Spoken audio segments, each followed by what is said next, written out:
Hello, come in. Welcome to my studio. I'm Sue Engels, bespoke shoemaker. I make shoes from scratch for individual clients, hence a bespoke shoemaker. I make them by hand. I make them here in the small studio on Waiheke Island. The reason that I'm doing a repair talk demonstration is because I'm a shoemaker. I also know how to be a cobbler. A cobbler is one who repairs shoes. A shoemaker is one who makes shoes from scratch. Prior to doing formal shoe education, shoe design education, I spent probably about 10 years working on my own as a self-taught leather worker, sandal maker, bag maker and shoemaker. And I was on the markets in London applying that as my trade. It was pretty good. I had a very basic set of tools and could make and repair shoes. I worked with leather and rubber, and that taught me very early on that those two natural materials bond together well, and that makes for footwear that we can fix. I went to design college in the early 90s in London at a place called Cordwainer's Shoe College. It's now part of London School of Fashion. And at Cordwainer's I was introduced to a new concept, the last. The last is first. All I knew was the anvil. The anvil was first for me because I hadn't been making my shoes on a last. I'd been making them in a slightly different manner. So with the last, I learned that we design the shoe on the last. The last dictates the shape of the shoe and the height of the heel, and from the last we make 2D patterns from a sketch.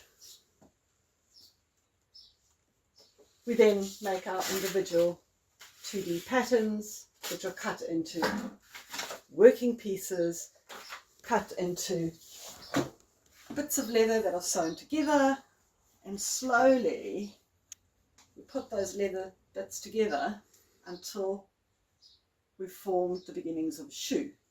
So here it's called the upper, and the upper of the shoe is molded around the last to create that shoe.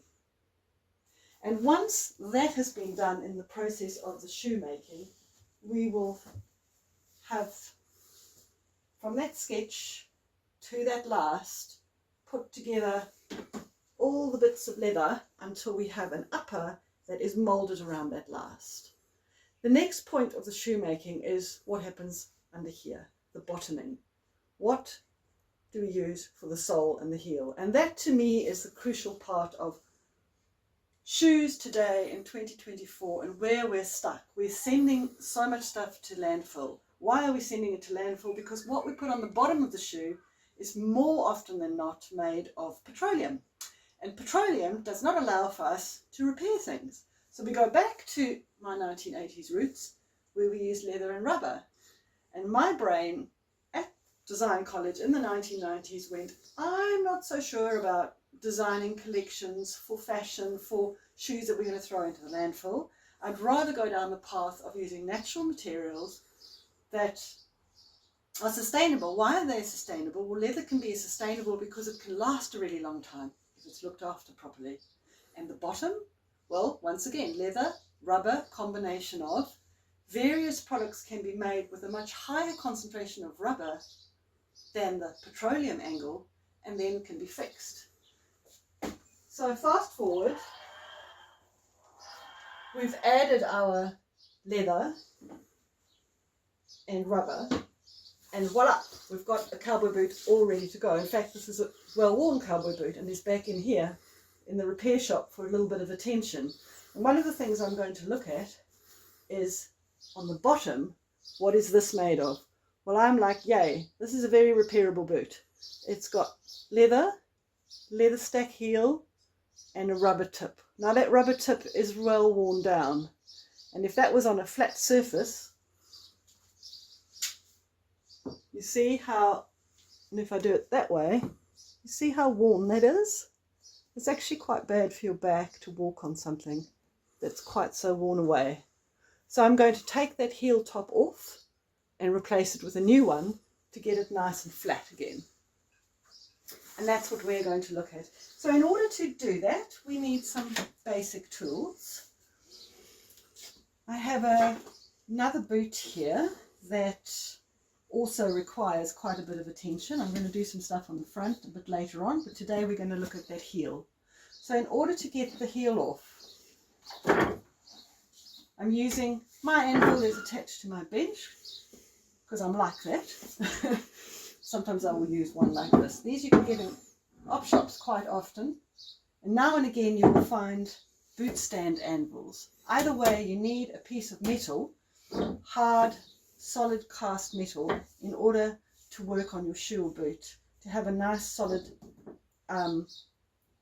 base within the shoe underneath the heel. So I'm going to slide my boot onto the anvil until the heel is sitting. As you can imagine, on the inside, the heel is sitting on the equivalent of the heel on the anvil.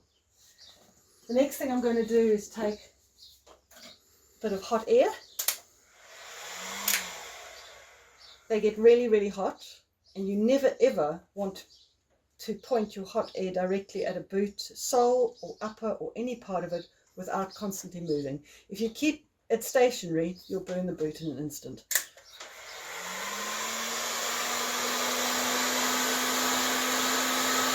So I'm moving it constantly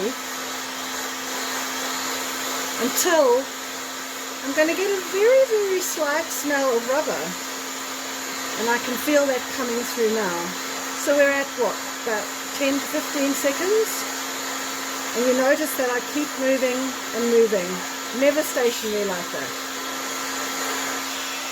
Pop that off, put it in a safe place where that hot nose cannot burn somebody. I'm going to pop that off for a second, and I'm going to find the little groove between the heel and that rubber tip.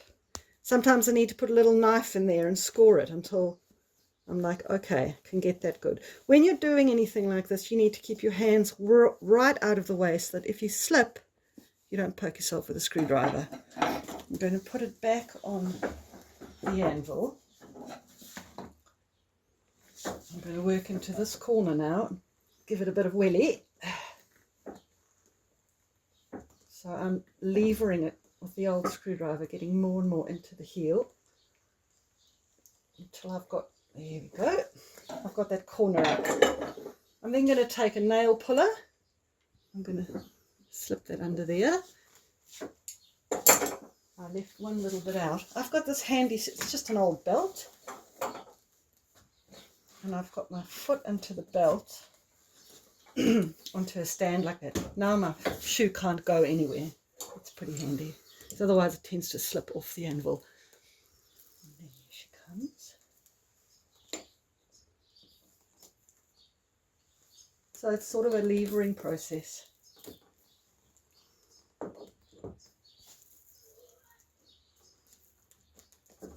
Tiny bit more. If I want to pull it, you'll find that you don't get as much happening. Some heels will start breaking. It's a sure sign that there's a bit of plastic or petroleum in there. Now the heel's off, that's great. With some shoes, you'll be able to just pull these out. Ah, voila, this one worked. It depends. Sometimes they're staples. Depends on the material of in the heel. So this one's actually behaving. So if you can't get the nails out, you'll see in a minute that one's not going to come easily. So, no. Cool. So some of them come out and some of them are misbehaving. I don't really have time to fiddle about with that too much because all of this work does take quite a lot of time. So we're going to go to the sanding machine now, which is on the other end of my studio. Come along here. It's going to make a bit of noise. What I want to do is just grind those nails off. I've got glasses on. If you don't wear glasses, please put safety glasses on. If it's metal, it's going to fly and it will blind you very easily. So there's a lot of health and safety stuff to take extremely seriously in shoemaking. It is that easy to cut yourself, that easy to hurt something.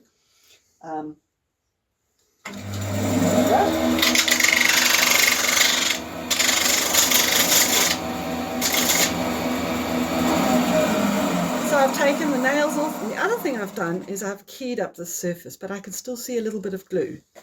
Back to the sanding machine.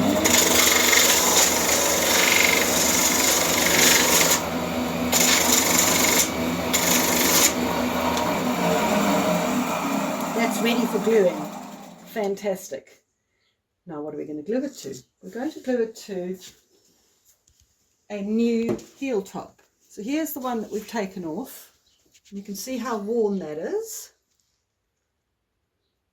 And it's really not great. You want to be walking on a flat, balanced heel. So we're going to take a heel top, which you can get from a footwear repair supplier. There's various places online. I like to buy New Zealand made if I can. These are made in Southland by a company, RDL. High density rubber, and I don't mean density in terms of it being a dense material. You can buy different grades of that, but they use plain, proper, natural rubber.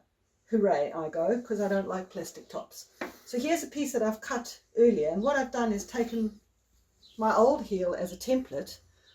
I've put it down onto the heel, so I've got the little logo in the middle. It's not all squiff. Hold it with one hand, sorry, I'll just get that straight. Then I take a silver pen, which is something leather workers tend to use a lot because it makes a really readable line. And with leather and rubber, you can actually rub this off with a natural eraser. So you draw out on your using your template, sorry, you're going to draw that out. So I've given myself a template for the left boot. Rights and left are quite important in footwear because they're going to be slightly different shape. Cool. The next thing to do is to take my heel and my previously pre-cut heel for the right boot. Oops. Quite useful to have the silver pen. So when you start gluing things up, you've got the right boot on the right boot. So once that's been keyed up, we come across to the gluing station and we're going to glue the boots together. Now I've pre-prepared that because gluing takes a whole lot of time and we'll be watching, a bit like watching paint dry. So I've pre-masked so that I don't hurt the edge of the heel. So I don't want to scuff that up more than I have to. There will be a certain amount that you have to. I've got pre-glued heel and heel top. I'm just going to go back to the heating gun, which happens to be on this side of the studio, and I'm going to heat that up.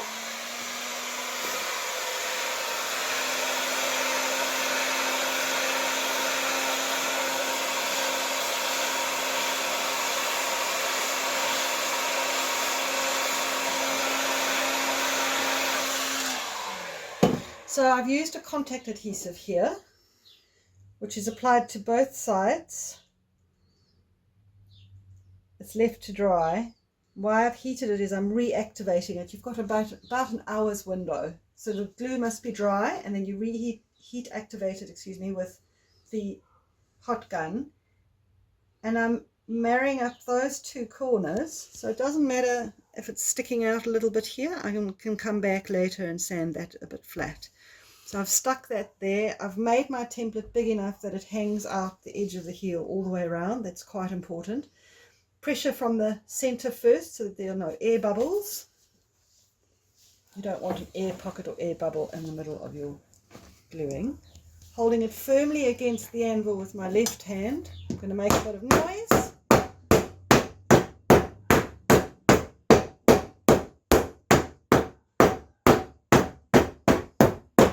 So I tend to use the hammer effect, and then on a nice solid bench, I'm going to lean in, just using my body, and press the edges against.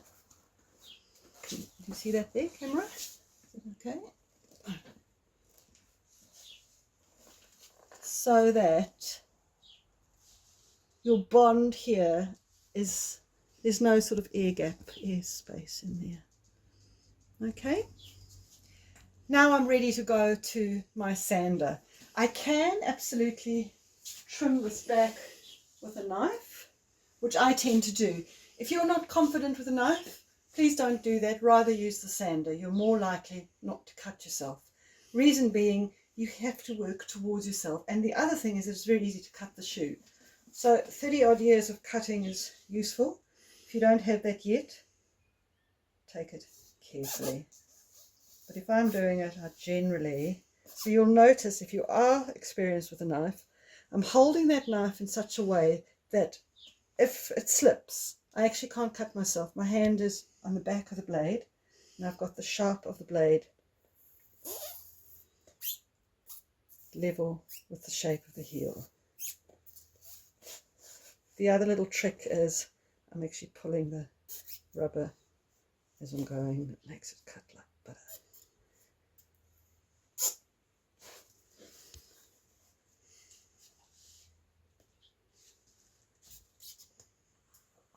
I'd rather overcut than undercut. If you cut at an angle, like if you let your knife go too far in, you'll find that the heel top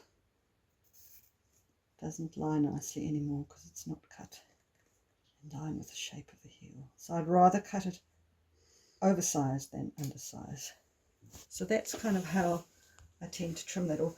I find that here, because it's a cowboy and because my masking tape's a bit iffy, maybe I want to trim it again, and I might decide that's okay because I know that the sander is going to allow me to come closer. Right, we're nearly there. Since we're at the anvil, I'm going to pop it back on right now. I'm going to take a slightly different hammer. That's a nail specifically for heels because it's got these little ribs, and as it gets hammered into the heel, it sort of cleats each little rib cleats the nail down and helps it to anchor. So I'm going to set one here.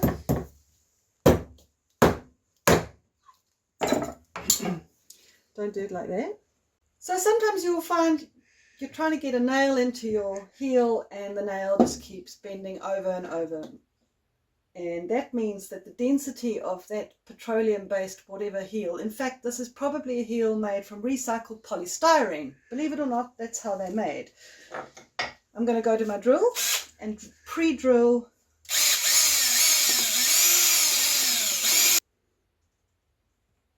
Okay, and then we're going to... That's better. Now we have this all ready to go. So the last step is just to grind this bit here. Now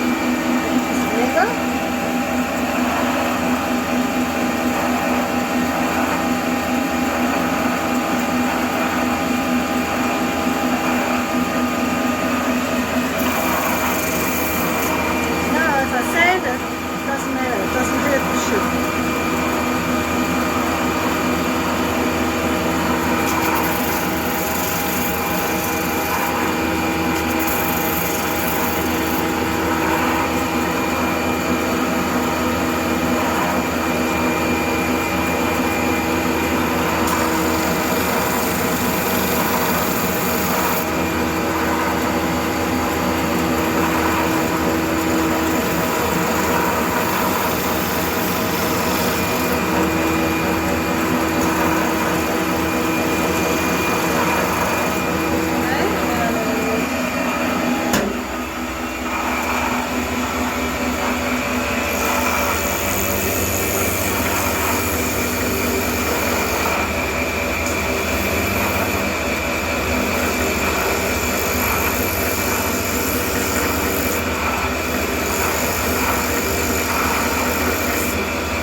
Now we have a heel that strikes the floor in a balanced manner in all points, so you're not going to get a sore back from that. Probably grab a nice neutral nourishing cream. Might use some beeswax. In this case I'm going to go for a lanolin based leather balm. But look at that, she's just sucking it up